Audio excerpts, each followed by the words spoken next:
Hello and welcome to this session in which we would look at interfund activities. First of all, what are interfund activities? Interfund activities are accounting for activities between various governmental funds, transaction between different funds. For example, this could happen transferring funds from the general fund to the debt service funds, or from the general fund to the capital project funds, from the general fund to the enterprise funds, or vice versa, the enterprise funds to the general fund, so on and so forth. So how do we account for these transactions when they occur between the various funds? This is what we will discuss in this session. Let's go ahead and get started. Before we proceed any further, I have a public announcement about my company, farhatlectures.com. Hello, my name is Farhat.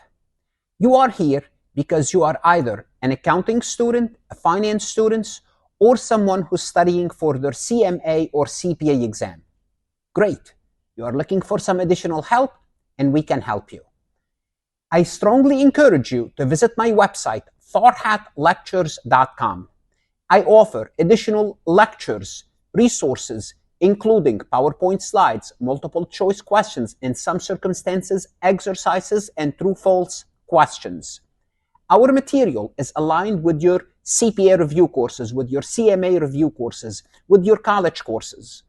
I offer a risk-free trial that you can try to find out whether my website can help you or not. If you find it helpful, you subscribe, you keep your subscription. If not, you cancel and your risk is free.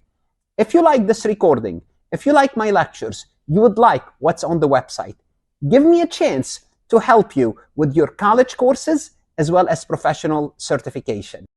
I hope to see you on the website.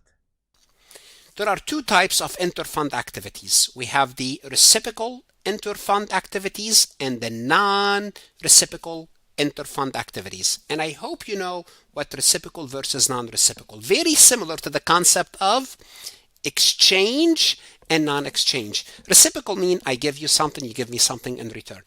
There is reciprocity in the relationship. Non-reciprocal, it's a one-way thing.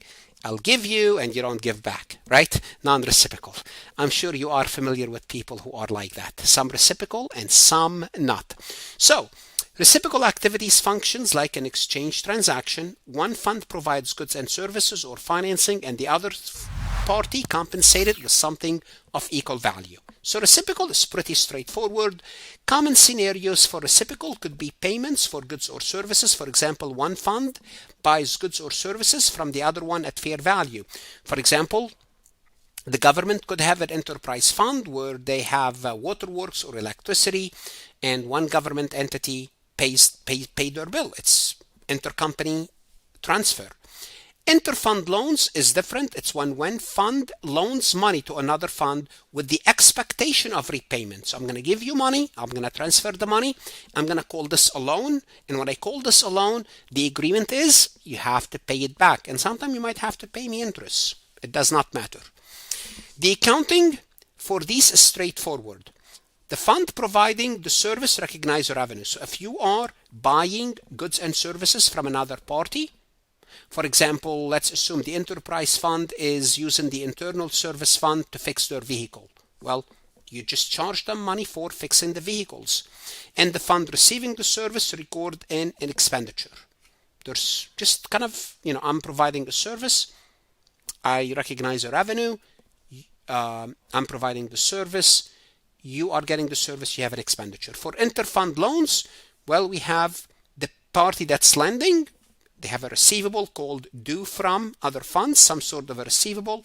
The party that's borrowing the money, they will have some sort of a payable due to other funds. So it's either a transaction, you're buying services from the other party, one fund buying services from another fund, or one fund lending, if there's a lending going on, lending and borrowing. Those are reciprocal interfund activities. Or they could be non-reciprocal. They are more like non-exchange transaction. So one fund here is giving resources to another fund without receiving anything in return. What are some type of non-reciprocal activities? There are basically two types. One is transfers. These involve moving cash, goods, or services from one fund to another, and these are recorded as other financing sources in the receiving fund and other financing uses in the giving fund. I'm just simply giving you, transferring money to you. It's not an expenditure for me. It's other financing uses. You are receiving this funding. It's not revenue. It's other financing sources. Obviously, I'm going to reduce by my fund balance. If I'm giving, you will increase your fund balance if you are receiving. The other thing that could happen is when one fund pays the expense on behalf of another fund and then reimbursed, or sometime not reimbursed. So what happened is one fund, they have an expense, they don't have money to pay it, the other fund will chip in and they will pay it. And the assumption here is they don't reimburse you, because if they reimburse you, basically they're giving you back, it's a loan. They don't reimburse you. So you can cross out the not reimbursed to keep it as non-reciprocal fund.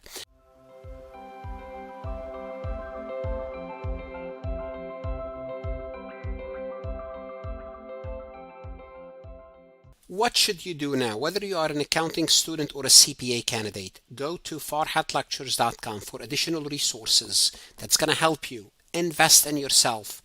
Good luck and stay safe.